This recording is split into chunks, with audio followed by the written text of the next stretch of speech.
eho ene we pramtobre kaseɛ de apadun fo akununa kruche de agu mu semfo asem ayakroje se nyankopɔ ni so eno ena apesemaka fo ba ko yebesi nkonya tran nkonya so nkonya dema no ni abomu nchiremu abobo chema akoma akode amam se kokɔ akɔ mesika www.owiatv.com sa enso ena Owia official YouTube Owia official TikTok Owia TV Facebook ene ni aka nyina no kwa won sabeka na wanya no ahwe na wo de won kra enso ede atoase ya no ahye no amamansa nyina ehu se aha ena ye kan kaseɛ no ewo enso me de bramu di edi mu akotini animu no ebi ene se menemo ekaseye abetodwa se abankasie mu mampanyina se wono be komputupru enhia mu akotena se adwendwen de afa kwan papa won befa so amakoko ehu nchiwahye na aba no won behu no kumasibre eni pa mampani ayi won foforo krase nkosi o my Ghana na mu ewo aman ahodo so no wode ato won wani mu so manka bomu ena afesu bampa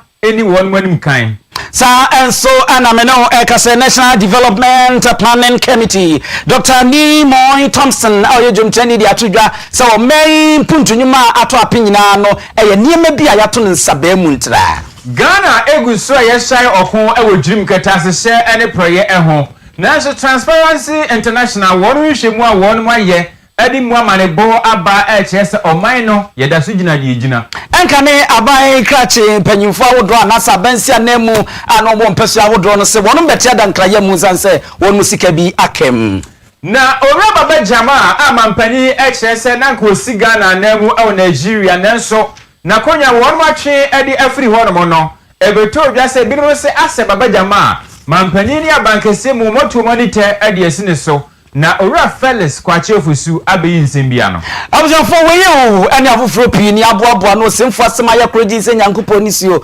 apesemaka fo be no ekenkan eyemme abuja pani owusu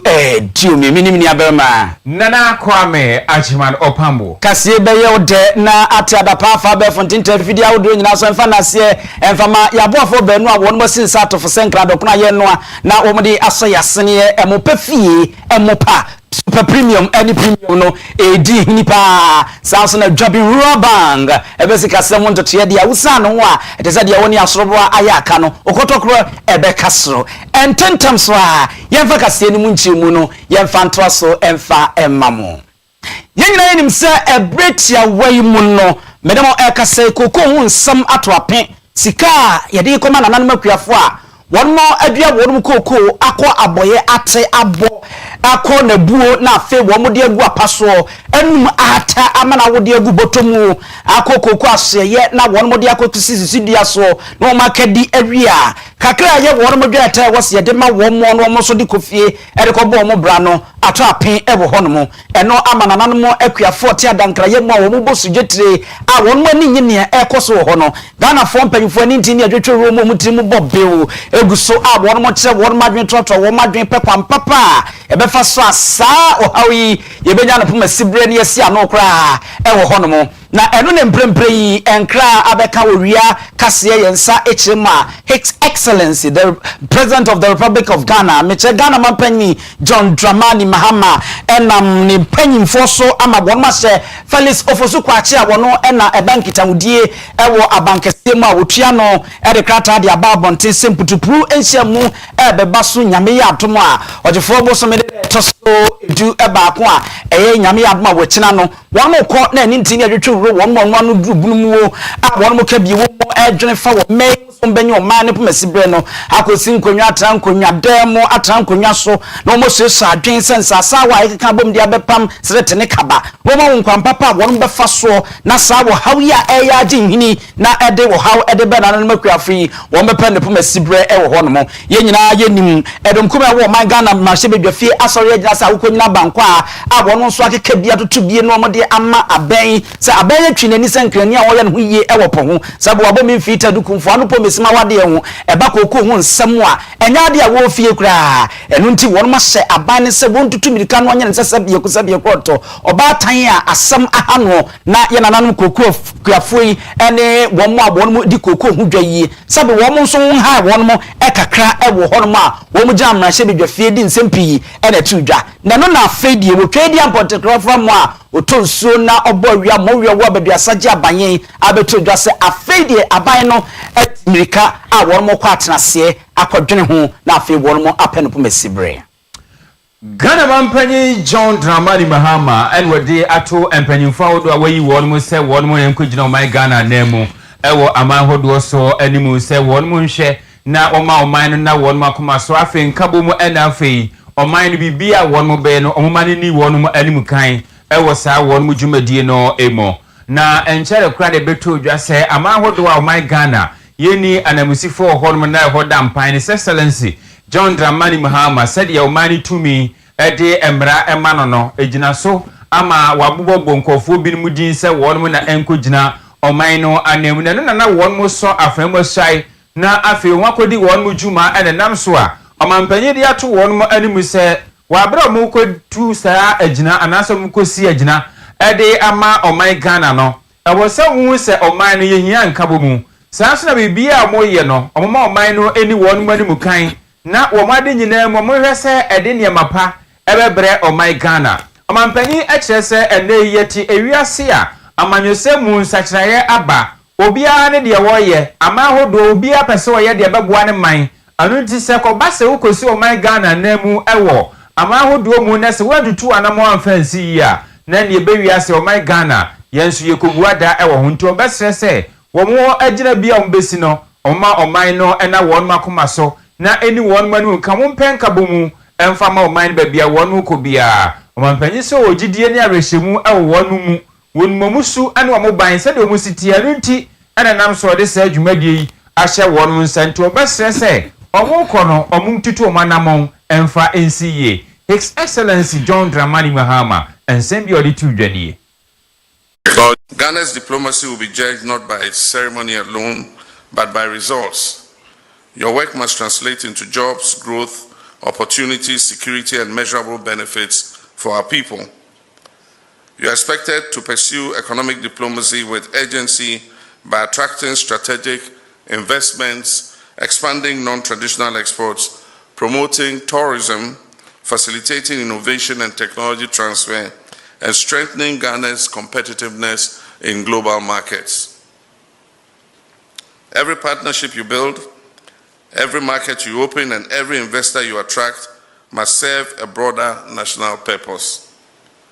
The government has embarked on a reset agenda grounded in integrity, efficiency, accountability, and results-driven governance. As heads of mission, you are required to reflect this national reset by moving from passive representation to purposeful engagement, from routine reporting to proactive problem-solving, and from presence to impact. Your mission plans must be firmly aligned with Ghana's development priorities. His Excellency John Dramani Mahama and this science mitudya na wakasana na Ghana na msifu ahodo a womu ekojina ndemu ama ahodo mu ana wonmu so afrem esai ewo Jubilee House. Jumadi bi ekoso na fo bese mienu na bomode asi wo my Ghana mu abomudi di jumadi yi na ni nyina kwampapa e befa so na sustainable development goals a United Nations chairman Sanku Baitan wonmo ahye se enkodu fi champion mienu ene na duasa ne mu no na botaye esi wiase nyina ani so ebinum ni nsupa asetena pa yeyie ene ne yakeke ka ho nyina no atimi aduru omanfo ne temamufo wonmo epona no eno ho dwumadie ene ho nkomobobi na ekoso ewo nkrampomponi mantem ubepiem ewo my Ghana National Development Planning Campaign de wote adwamo Dr. Noy Thompson wona wote adwam wode nsembi de atodwa ne nsema wo kanyina ene se ene ubepie o memu a okosemu ni esi ekorakorade pa ne de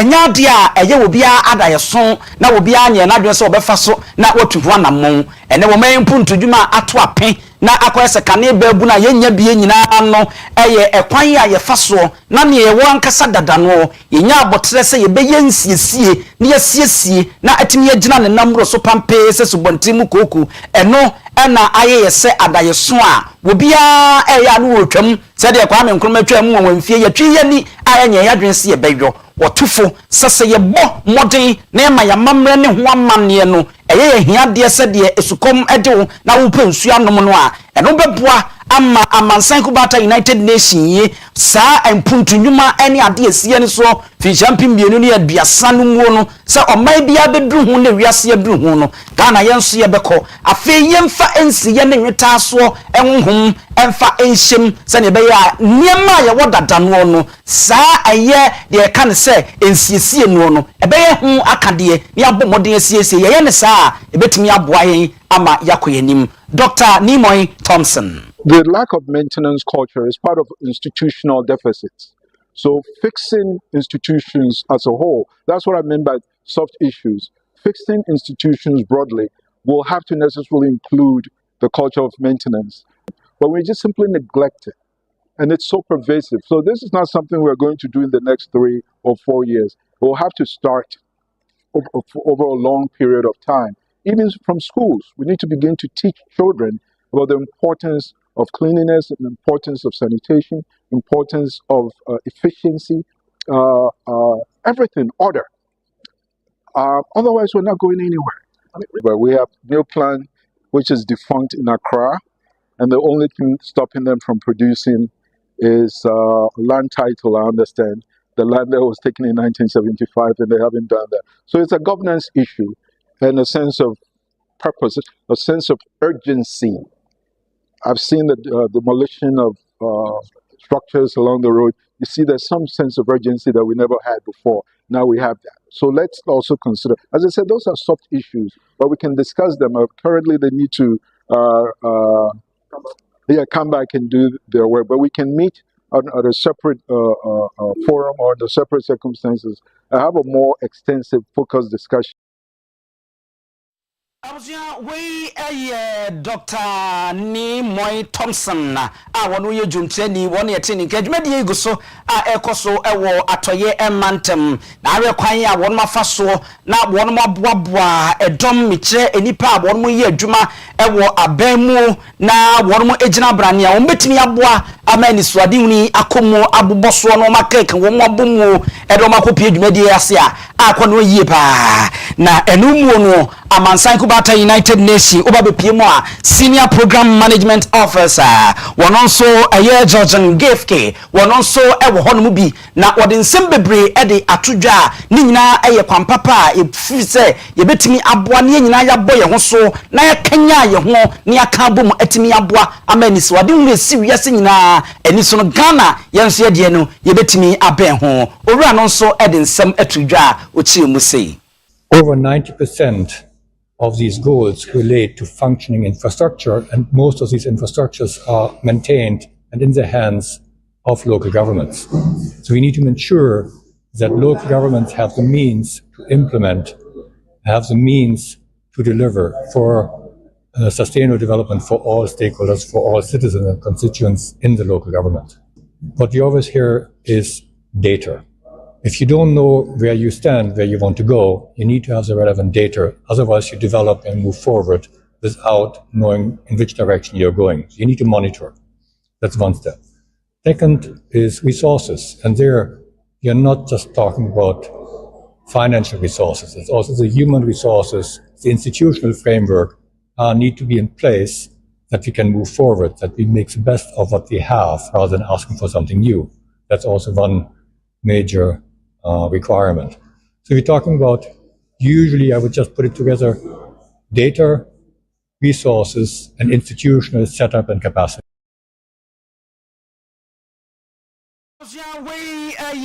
Georgian Gefke awono ebesi amansai kubata United Nations Senior Program Management Officer United Nations Department of Economic and Social Affairs ebesika sam ene asechem yewia won odi twidwa ni tintini ntia wo mu nyina ne se yanke hu ambom yamfansi ye enweta so ene eye enkabomu ankamum yamfa ne yedin anhyemu a sabotan ya wodo ya 17 sustainable development goals aye botan ne se wo habese biusia enkono yebetimi anya na ni swade hu ya bam na wanhwe ya yebetimi aye no obregu ewiase afana mu yewo adwumako bi brano ya na won mu bunkunta wode amahodo etonsanie ni wahwese eko ayeshaye ewo dream katasese ene proyeso no sei na ayemasi ko ewo ho na omasanso ade omai Ghana atunsenie ni biewu a ye ne amahodo beso ha ade wotwemienu ana omode tunsenie ni a sesi yakasa omai Ghana yetoso adioso ensia 76 ewo elko ayesai ewo dream ketasehye ene proye ehono wo chese kane emu ananke yenya no na aduanan mienu ena emfimpinu ene aduonu ensia bosumi obine da toso wotwe a omode baaye no nso no yakọ akonya abare baako ade akaunti enya aduanan miensa ewo honom na no ena wonum aben efa dream ketasehye ne proye ne kunu emu the Transparency International wonum HSA oman na emma na yenya esharodo awosanki yetumi nya bika ho na edi adanse e kire ense okwa yesai awodwurim ketasehye ene proyeso no yeni abre wo ho yie papa na wosesa wo hwe amfimpinu ene aduonu nan a emma na yenya ena ejina bese aduanan mienu ena wei yakonya baako aka ho akogina aduanan miensa na kro pede wo mususe oman no ye moye ho modensa na Transparency International wonum HSA wode wani FM na wode waso to form na afi wadomu suko na wahese amahodo wako omosai ewo dream ketasehye ene proyeso na ekosei eno no mo friend corruption perception in the CPI na no mo say emfimpinu ene aduonu mu Ghana yenya emma no aduanan miensa sede emfimpinu ene aduonunum yenya yeya eno achi ne so esan ehwan ba ya ebegina aduanan bi na ese eno no atiko fom kakra emfimpinu ene aduonunan yenya saa emma no na yebu nkompon akoyenchidi a na eye emfimpinu ene edunan ena oman no yenya emadodo pa a yenya aduanan nwotwe a na echese saa bre mu ho ko ane yesai ewo dream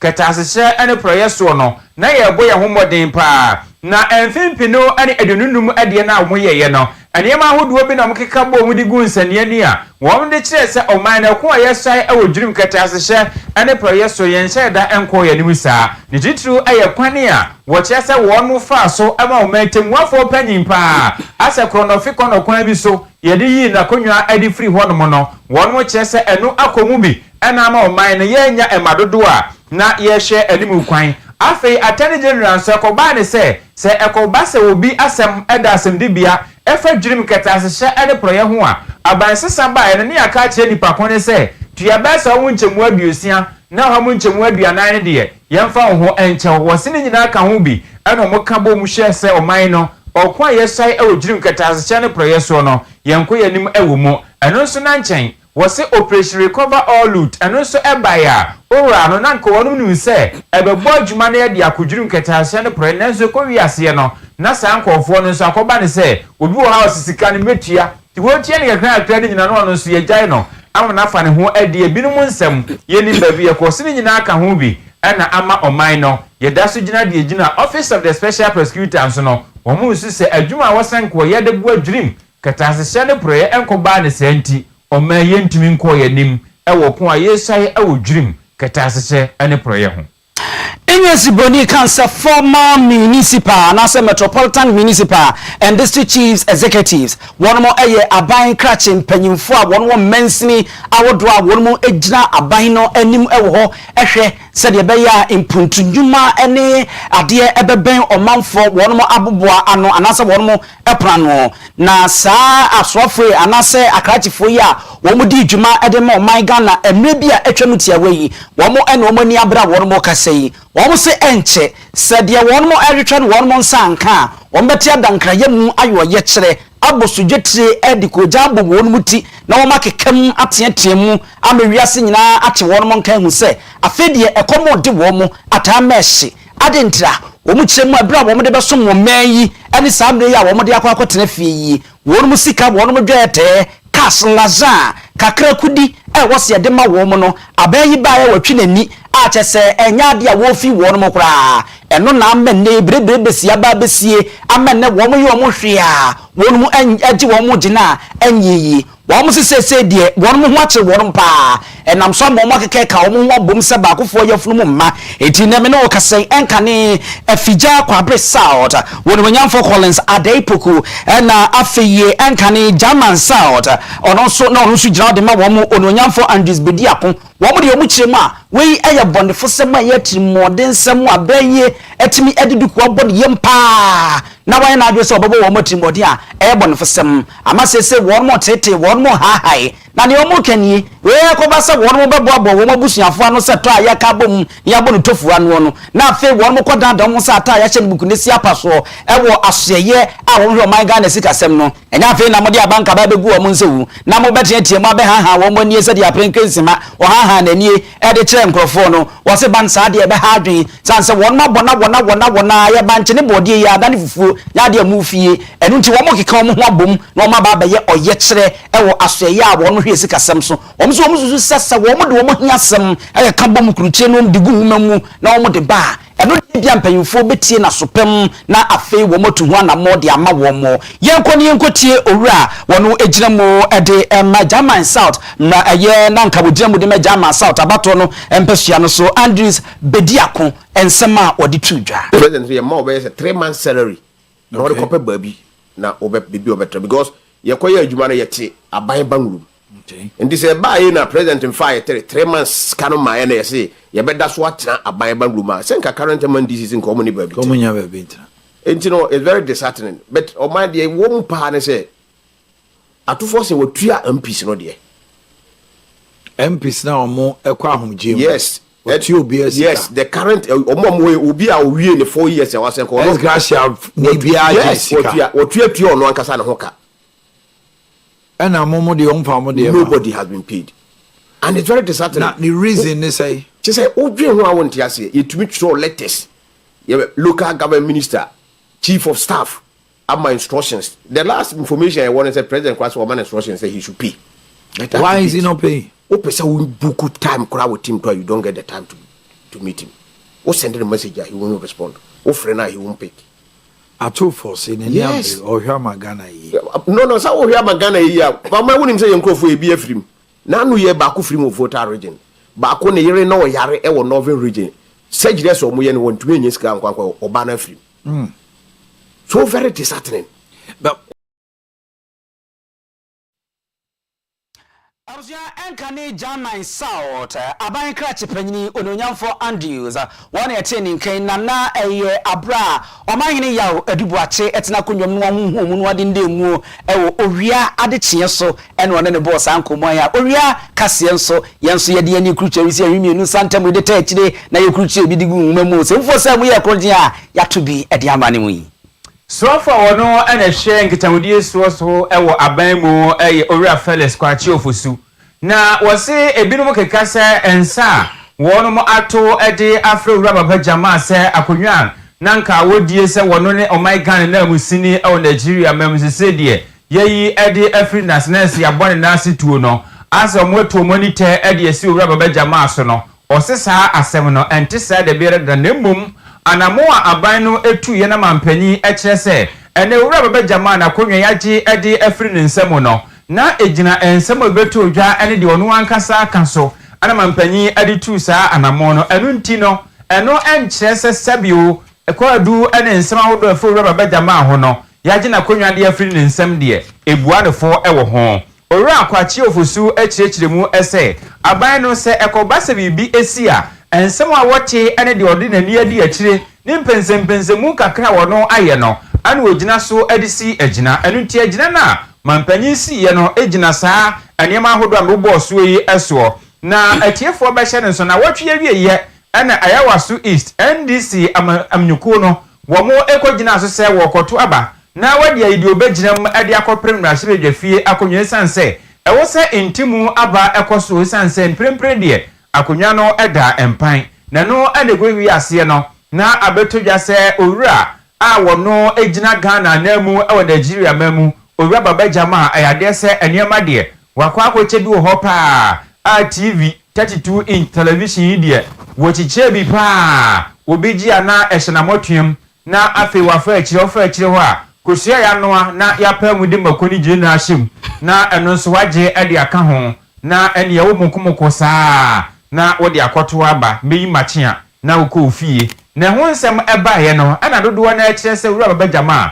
wanye de yi anamso mama mpanyin na konwa wagye ade afri ne nsemo asemi ho ena owura Felix kwachi ofosu abechirechim se Davida wonu ntu wani te emfancy owura baba jama so ne nchiremu binie. Number 2, the party guidelines back. Now I say we appointee of government now person could do the bill party more so go ya for we should mean see and say place about one again it is not new and you have the for Ghana many he caused about 7 or so ministers in his government to resign here to the election because they wanted to contest the NPP primary one. Yes, so it is not unprecedented. They are there. The party believes, say, in order to create a level playing field, so that Obi are abusing the position towards contesting the party position, and also Obi are abaying mediation is and don't say uncle pre-GBI. Now, which means the focus of corporate party the Ghana, and need to know resign 6 months to election. How does that constitute pressure between the party and the people in government? I think it's a fair proposition. So we are office holder. You resign within a reasonable time, and so how corporate otherwise you'll be conflicted. And now any other office holder outside of a ministerial we are. I'll be required to resign. It is only fair. It makes sense. Say money be anything. How does saying that another developing these guidelines constitutes a rift between the party and how does it target anybody? It doesn't target anybody. Even assume they said there was a disagreement between the party and government in terms of policy position and after how to set the line. That makes sense a bad thing. Because I have been in government. 2 ministries have disagreed on policy before. It only means that we are thinking about how to develop our country, how to run governance properly. Fellas, quite for Sue, no, and a shanky town with you so our bamu and our bitch, we said to our motonsa at the Afro rubber bedjama, so Murphy, Nakonia, ye shine at the free Nasino. 1 moon to go need to emphasis in the moon, Ejina Emra Quaiso. I was your for so got to say or come my tapatasa na a quabrani and Amadu. So na wadana kusi wono mu efa na se chenje di mu pieza tete abekwa ya che na emu bo ntokuro de kofa woni aba akote ahesuo emfa nko emu pafie yankoda wono masiu nenene de se wo se o ensa be no wo ma ba betwam emu me no emu pa ba betwam esanse emu pamo ne de a wode aba no emme pa kankan se wonya abotre na wanya wo premium ana super premium na wanya so jambi soya bean oil no ebi na wanya yummy tomato paste ni bi na ade aka ho no oba pa wasi abotre atwetwa ne ma afrafa ne ma se wode eye situdu na wuria wanwa aye premium no ana super premium no na wode aka ana wo yesutudu no na wia wode agumu aye no dwodofo watwu moku papa bi na wanya odo aya CB so no beef no na wode achesoje awade no na afi wode aya anwam na owie na atwu moko na odwetwa je ne kakra edigu so eche ya baba jama kakra de to so a na wa behu se wo ko anim pa wo honom a enye asem ketwa na emo na wode aba omunya abotre na wo mo yo omui enya abotre na omo ayejambi so ya oil no so ya bi oil no wo mo nya abotre na omo aye yummy tomato paste na wo mo de aba bomodin wo ba pa efie stores ahodo amoton mo restaurant ahodo hotels ahodo a mode mu edi dwumade mesrewa eya ko emopefie na ko premium anase super premium rice ni bi na fako na watofo no ba no mbetobia obonse wo betu awuso se wowa ene wo na amane matimi akonkan ede amaw ewo hono mo wode wani kiremu ewo Oyopa FM adumu a ye wo hono mo ye ben hopa sanso ena patase achemfo hotel wonsa ebekan amawe visa parks and gardens ehonso oba onsa ebekan mo amopem dodo atuo no na mo nso maton nya ho mfa so pewa atibi are no 0244615617 0244615117 na eni mpanyimfo eni nkita ho na nya bi na fakọ na nya mentimi enkonkan yenko Dwabi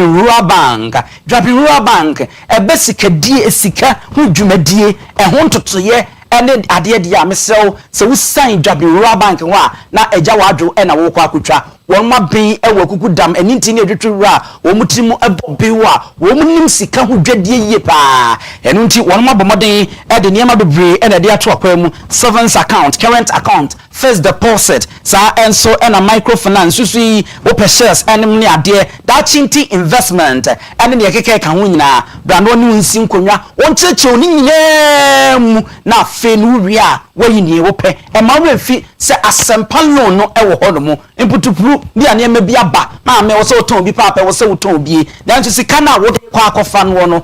akwa atwe tutumika na fo ani echem e wo dwabi robanga na ne mpanyifo nkosi nkonwa na mu ntrase eni nkita ho sima kakra bi donre kakra bi na wonsa aka na wo de ko sanso e na obata loan ma me minu aba a mudi dwa ahodro no mesrawo sika krai e na bank bisia de okwaji a obi nim sede na abetena so bo ntimi ntia mesrawo enye dwabi bank fo ani kiremu na na omo nkotena se na monye nhye na gye wo de na fa ko hye udwadiem na niema entimi enkonkan aso en foforo aba e wo atonsu edwane mu e ma re mfise branches ahodro no dwabin ejo so onwefo masua bonwe sa enso na sepeti mpom Roman Hill na afi adeseman New Road pankro no na afi aboso nyina no eda so ha edi dwuma e wo ntifren e wo 0544 745856 ana 0271464327 nani mpanyimfo eni enkomo ewo ehonomo yento akase no so na yemfa emamu aha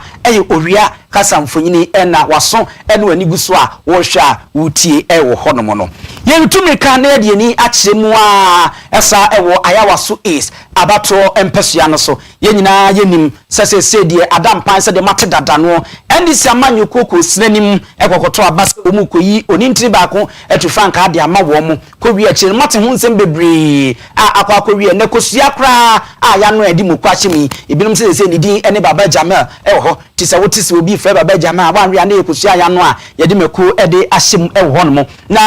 eni si amanyo ko no mpanyi de krata aba na so ye a omu nyina kasa etia kada hye proye ne kankan a onu nso se emma abatro a yeto wo man Ghana no sebe emma yenya nipakan e wo se odi dwumadi bi anim ema ne nkonkodi edondodo no emu bi ate adankra yemu amomo so de krata e de aba abonta wonu mu kiremu a sa abatro wo mokoto ye wa ndisi amanyukuo no mu a baba Jamel e de 32 eye mama akoma aduasa mienu ene odidi amina animuo no abra yese wo 32 inches television no omo modern na nko mu entwam ye nam sae no so ama aduani ekirem ewo ho no ma yenuanom muslimifo ayawaso Council of Zongo Chiefs na nanom atankonya atenase ama omo de krata de aba bonten ayewo nsentwofo nhyiamu a Owia Kaseɛ yenso yensa kabie de wonmo kanyina agina brane wonmo se bo mutiwo ye wonmo te ahodwo wonmo pa mokoma setena bia a wonmo mpeho bia bibia ekoso wo bia no abayinhwe wamfane nsanka se wo kotwam anase wo koye manko ankofa hwenhwen amfa amma wo se wo mu nkuram se etwe na wo mu nkoso sanse bibi boni bia ne won ma esi wo omo mpese won ma so bia wo mo nya no no enam ehunti no ebekọ akoto apen our reaction is to plead, as my chairman said, we are living peacefully in this community and we need to move ahead with the peace. Nima has to be united, and already Nima is united. So if they say they are going to cancel the elections, we don't know what is going to happen. So let us keep the result as it is. There's no election that is, there's no problem in it. It's only God knows who is claimed. So we appeal to them to leave it as it is. Had it been, it's a different person who won the election. It is the same thing that we the chiefs, who moved him. So we are one people and one destiny.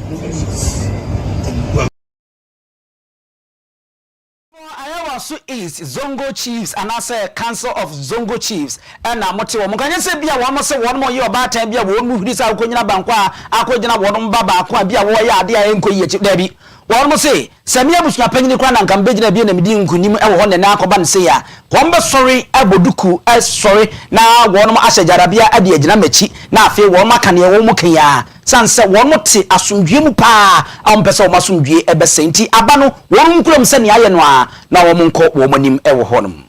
yedaso ejina wo e wo ayawaso east empesua eso na ndis amanyuku no emu mpanyimfu a wonmo da amanyuku no anu wo mpesua no so ana wonmo exese edom kase wo mrahire dwafie wonmo nsem wo de batu dwa efa ayawaso is abato a ekos na wotwe awieye eho no sebe eye wonum ankasa efie asem ana wonum ani nemum no aboa ne dididie na wontra asuoja we de omodidi e de atra ana omodo mo nsem aba bewuram ewo ayawaso is wonum no besere wonum ntwe won ho emfanyina nchen na afi amanyokuo no eni ne juma ewo empesua no eso na edon kase omrasire dwafie na wotwe etwa mu ana rama hama yarega edi wonum animu a wode ebetu edwa wa abra bato no ko na wiye se de wonum si eche niema ewo honom motorbikes no ne TV ne mokoni kosua ne adinti no ade se ewo se wonum tumi etwa saa abani mu kura esanse senkanya mako ani kosua ne ade a wonum cheye emo ne de ka ho na nka bia enkorimdie no ankoba ne se de yesi hu ni na adianim guase na abre andisi amanyukuo no anu ntie twam a eye na saa asemi hu no na ewo Owia TV so no Ahaji Muhammad Sakibu wono na oye twetwerofo panyin de ma andisi amanyukuo no ewo ayawaso apoye empesua ne so woni yedi nko ho na wo chese ensemu a edon kase no ba no dani wodi won mo ne betu dwane sebe won mo ni nyina so bia se abane yentwam anu ntie mantumu baabi wo mo amanyukuo no wo mo gina mafam ana mo ye mo adwuma ewo empesua ne so ana mrahye dwafo nso won ye wo adwuma anu nti mo ofo ho ma ehye amanyukuo nim ewo empesua nso bia eni ne dokono ewo baabi a wotie bia ensem bia Haji Muhammad wodi tu dwanie is that we have a party structure. Okay. We have a party structure. And the party structure, we will always follow the party structure. We have the national, we have the regional, and then the constituency. So every decision that we take, we wait for the national or maybe they've coming from the regional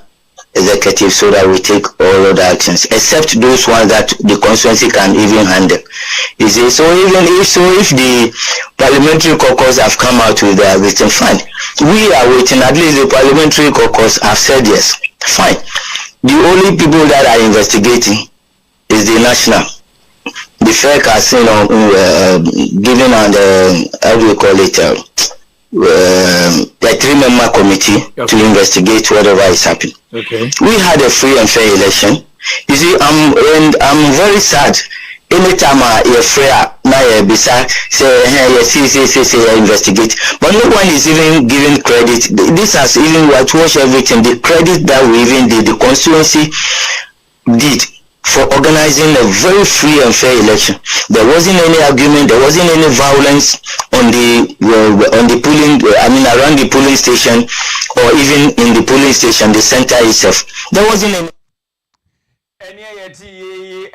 Ayawaso is empesua so and this amanyukuo church for Haji Muhammad Sakibu. Yada so jina Ayawaso East abato mpesua no so ndisi amanyukuo ni munsensemi ya ensemi betro dwa na betro dwa se amanyukuo no ate abedwakuo se wono momodin fo mani krutwa wi se omri menu santemi emfan hwehwe nsem no mukrogen se de sama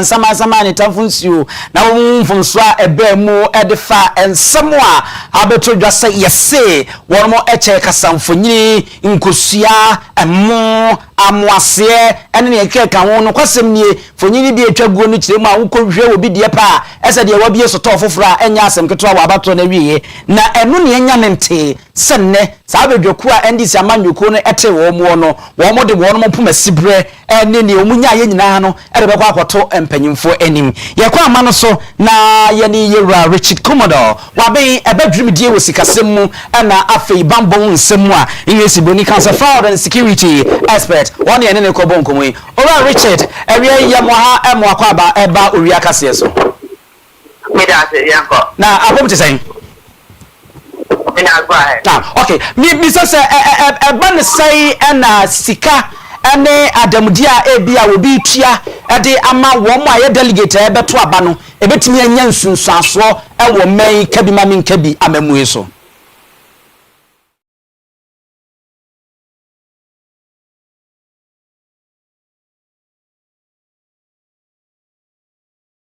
so obi ede eye asentiade se de omo ka no ma obi aduane di sika kakra de ma delegate a ebeto aba no ebetimi anya nsunsuaso boni bi ewo ye kabi mami nkabi amamu yi mu ana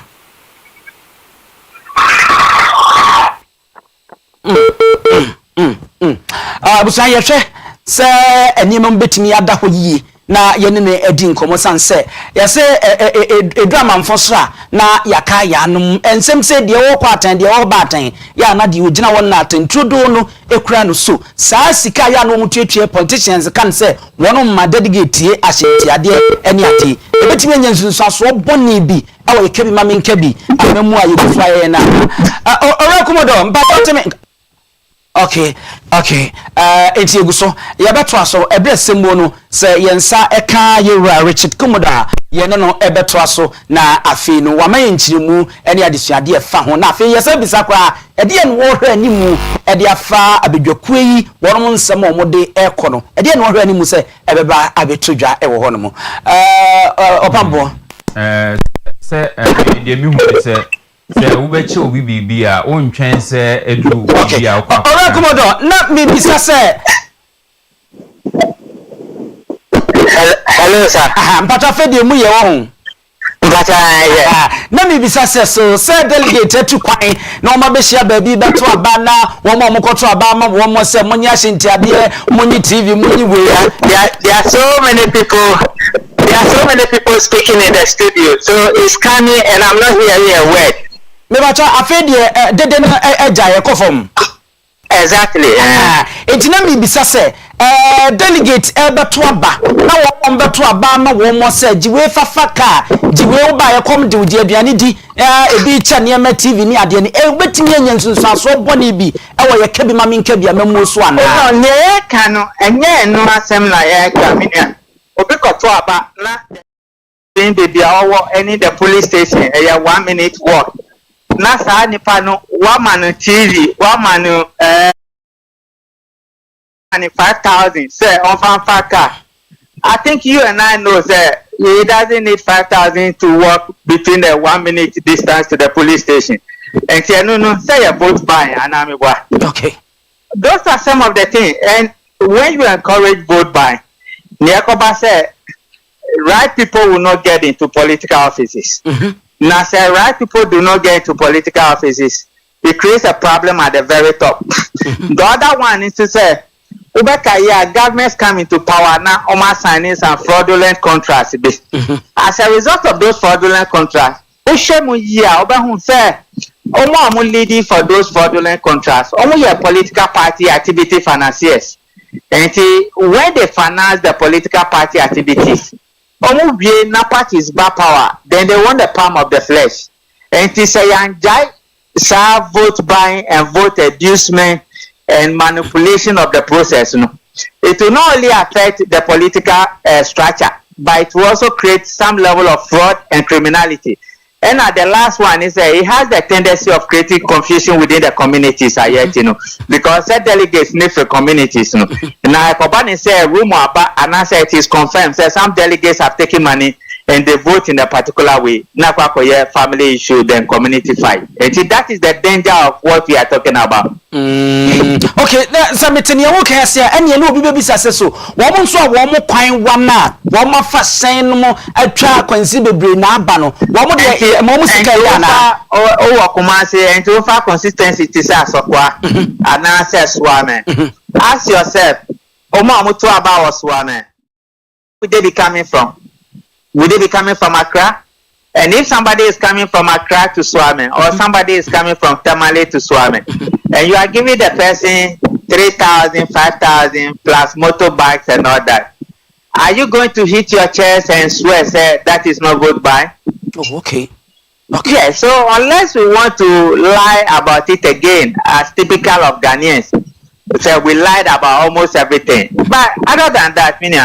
the money is involved in giving to delegates to vote. It is vote buying straight away. Okay. In some other countries across Africa, we have vote buying directly. Oh, but okay. in this place, law now it doesn't talk about inter-party elections. It only talk about the national elections. So we can color it and name it and add all things to it. But at the end of the day, you vote buying, and we all know that, isn't it? Okay. So the NDC man you could free man penny so.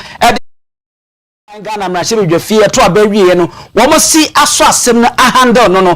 uhuni say for government for government, definitely to the extent say definitely government is going to call him back from the ambassadorial role. But per se, proving democracy and governance. The question remains that once you hold a political position and you announce your intention and buy a form and file to contest for a political office, the right thing is for you to resign. And now say government that appoint you must resign your appointment.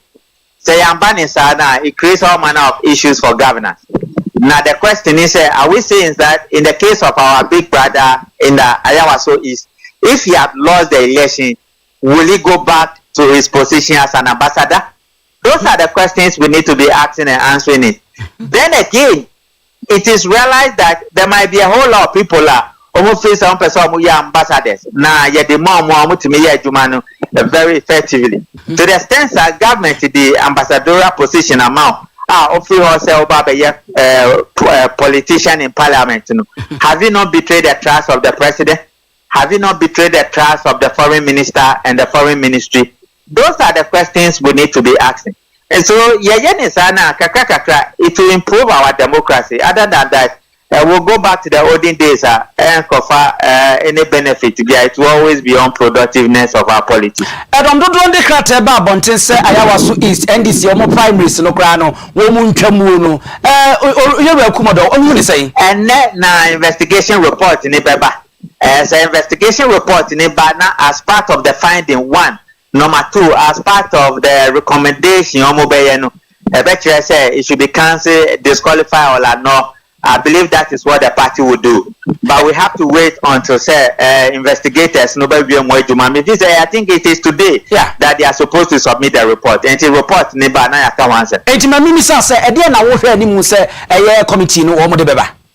no, I think they will look at they will give them normally by investigations investigators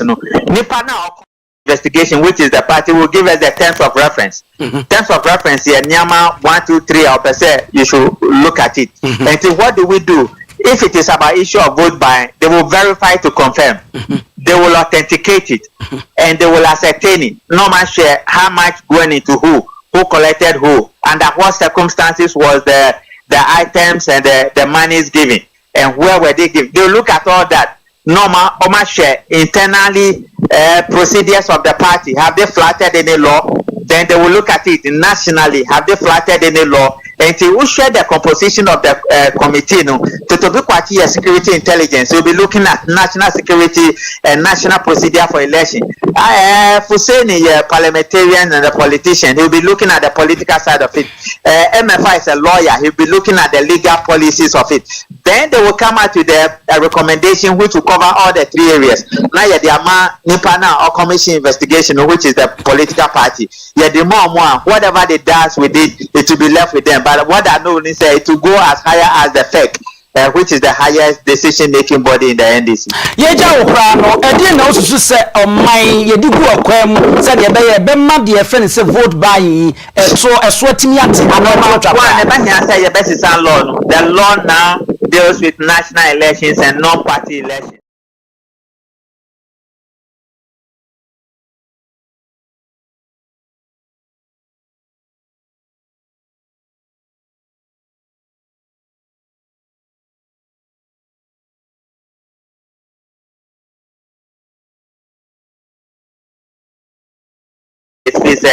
This is their cocoa season, because someone themselves they vote for politicians, you don't see them again. Then number 5, the cost of election in Ghana in natural sense is becoming too expensive. Meaning, they be Albertina MP some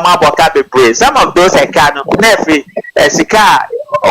borrow from individuals and from banks to finance their elections. How are you going to pay back? It will lead to fraud. And it will lead to criminality. That is why everybody is fighting to become a minister. And when they are not a minister, it creates problem for them. Owia Commodore, Yedase, anyone that Jeremiah. I was Yera Richard Commodore, and Ekodi and Komo Wabepa, Ebanisika, who Jedi, and Yapan Papa so, and Afi Bimbo and some said in Bunikano, fraud and security expert, one and Nikodi and Komofa, Ayawaso is NDC, one prime minister, Ayin Chinuaso. Na agent na ha ebo pata bibli se po asoche no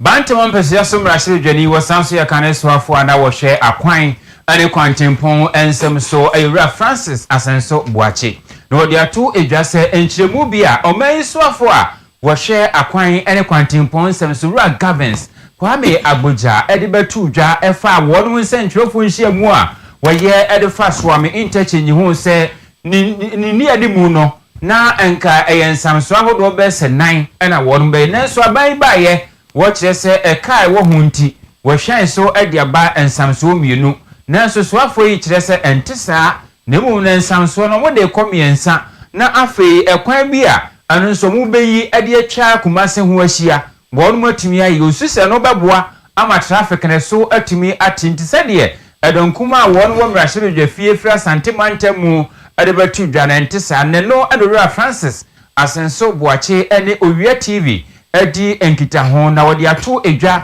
ewumu eseswafo no nso nkyem wode baaye no aniama bi to akyewo ewo ho a asa wonu be nsentwofo nhia mu no wie ye achi no ene wode sansebo no eba ba hihye mu se de be ya ne de ebetumi ayede Francis Asenso Boachi. A very important transportation hub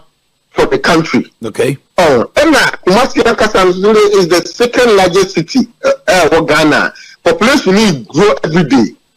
And the transportation needs of Kumasi are very important. And Tina, MPP needs to show that the Bayer interchanges, so the Bayer addressing. The first of this interchange, interchange. Now, Brian started secure finance in Ghana, COVID-19, and some debt restructuring by about 4 years earlier, restructuring, or much to musical. And in Tuma, the work for the reorganizing the financing, and in years it can be free, Afro Bank. And I did a show. You did a show where starting construction, your friend is a Swan Hono, sir, times are. Water is sewage pipes are work Martin it we spent a lot of time to relocate them and sign the actual construction the project need delay kakra no fault of obi engineers and now buying so what I say na you starting here no project no from monitor copy say MPP are buying a free so now more buy and I'm say because the project is important no person move finance big push about parliament, my parliament approve. Now, the minister ambassador the 2 instead of 40 years because it's chemical that actually discover. And the reason is that it's started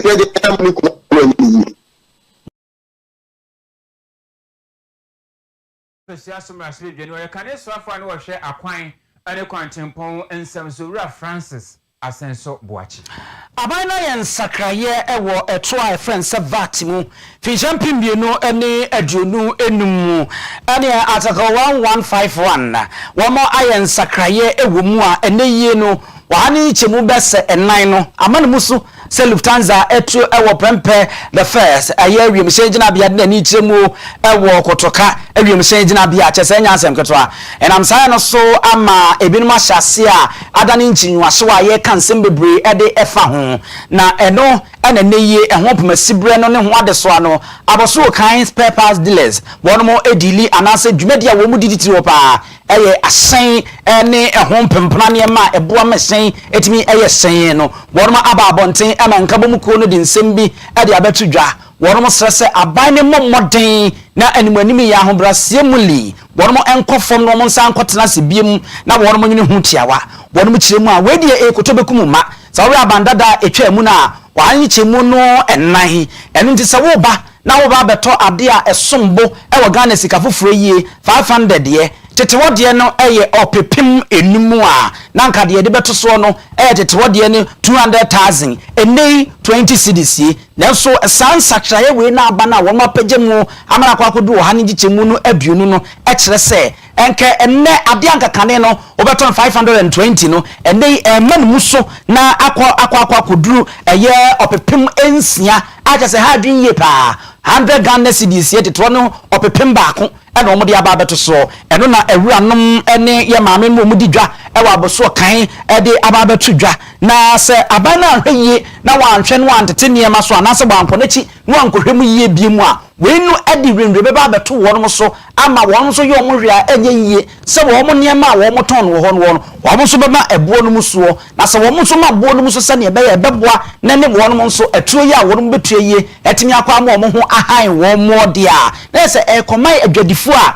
wo so eba ho na ma baba be di dwa no wo so na sebe wo so ho be kire wo mo na afi wo mo su edi egu wo mo yam ti wo mo shaban no se aban ne nhwe na onwene hu biem enye sade a ene ebe hu ane se we ekura engine we so aye carburetor we so aye water tank ye na we eso spina we so ho ahwan a wo mate esi mountain so a wo mo yo ye kire die mu odin wo mo ne nsentrofo edi nkoma Owia Kaseɛ ka ho bie no sei ene wo di tudwa so the bar meaning say o Bible so ka beto spare passa e so bo ahun yi enti adra for no mo complain no ombenya complain this time because of say omo part besa ni bo besa ye din biom because omo bo no omo part ni bi na engines na ye 65,000 no na ebi ababa be do 57,000 ebi ye 53,000 na ye 40,000 about 35 ebi ye 34 wa say egusu ba form and say ba ne sa na say ni o turn 50,000 o be work 20% of it enti e besa shutu eden ko biom enti e ba ne sa na ma bo be de na 2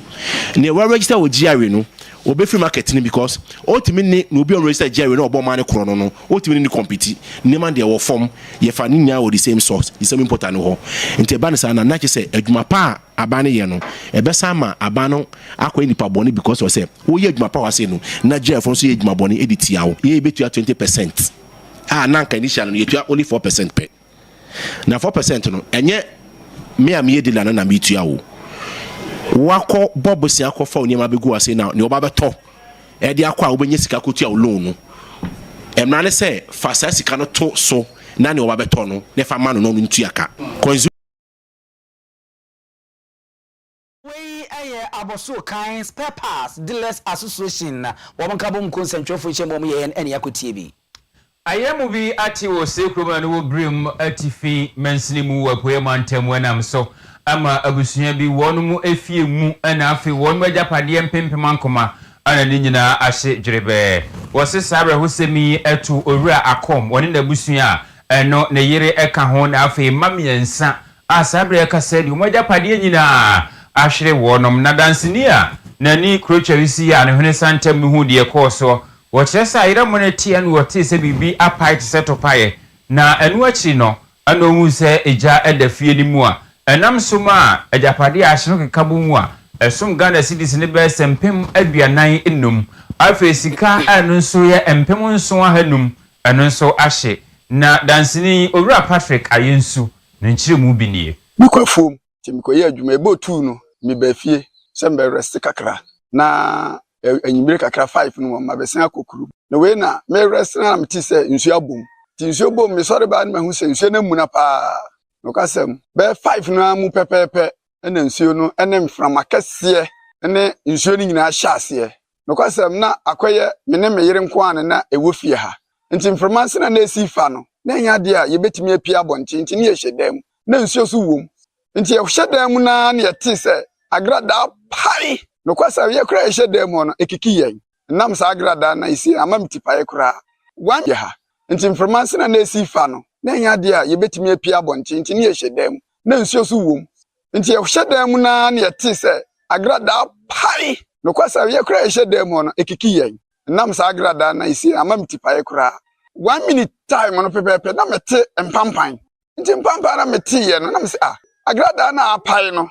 fuse ni bi aburu ana satam so madundu medan mu nneoma nyina ti se na mframa ni fami ye se bibie dan na mate bebi a mahwe bebi a mpampan na efri ba de se light ni bebi atoche ana bibisa ne ka mehu akwan na se na mframa ni si fa no bibie dan na mframa na epeme nti e ba se be protect me nkwa ti me ne me wife nyina na ye hyedan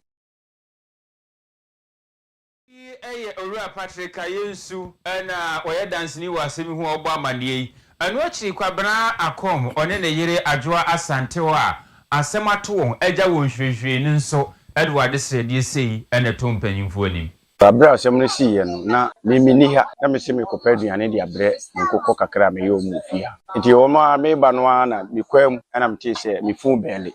bele na nsuo su to ye na ese me gina na me hwe nipa kura wo frɛ me ti hwa na mo se me ba wo to so me ensan na wa frɛ me da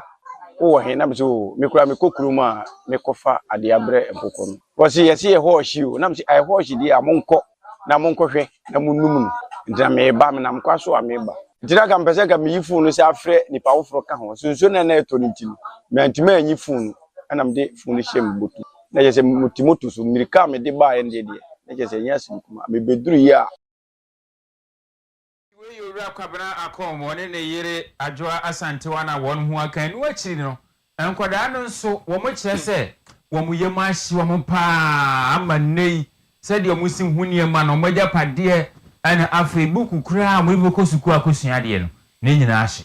Patro ye frame Christian akom patro ye sra amanfo ne abusuafo so mo meboai mini nuanom ye nyina ye ntade ahyi mini mu ko school kura tade so mo nya bi kura kokura ebi ni ho no ne nyina ahyi box o denyo bibia ye ni bi ye sra nkrofo so mo meboai ye hu nyina aguso ya tade ye hye ya na hye ye frame Fredika ye senior ye ba fi na ijato ye den ye ba ye squad tade o se ye de ko school ni nyina ahyi ye pem moa sent mo kwa meboa ni ntimi ko school ye mpe ye nsa no aduma bi ni enye within the Fredika junior pacho you aduma mu na ombe fe ka kire se nti fi edan tuma eja tuma ye hye ene ye drum ka green ye ba na ebedum jam ye bush ye na ye bag ni empabo ni ahye nti penfo hia moa eso mo meboa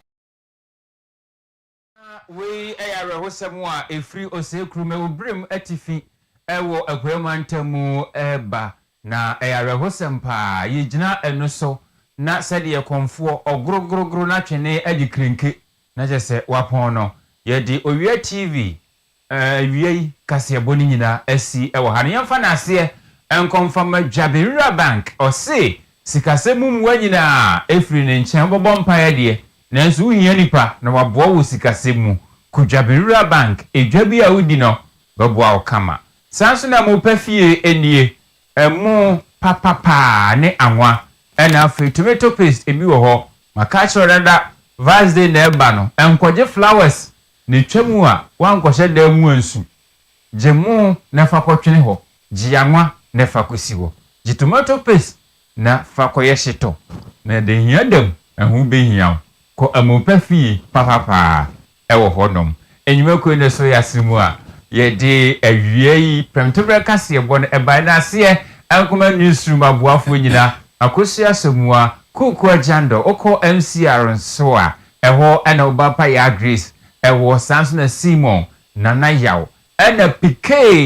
studio manager ono nso ebe piapiane makama ewo ha Mr President ono nso na video ni ade a yeboye nyina ohwe eye ho adwuma samufoɔ eyura Asante Yeboa Benedict wono ena semu a yedi nsemi ba kenkanfoɔ ne yemme Nana Kwame Achimano Pambo ena Abuja Penny also adwumi ma remfisa links bi aye makeup salon wono so ena awiei meme watwe anim kama kwa awojo da ban mesrew ya afo ani chimu ho no na dwumadie bia no wonhwe ne wonsiesie ntwune ma no mu bi mutwe am ba na mo cha afrafra nto enkogyi e wo ho no mu ye ma mo nyina mo ene hwa wode ahenewa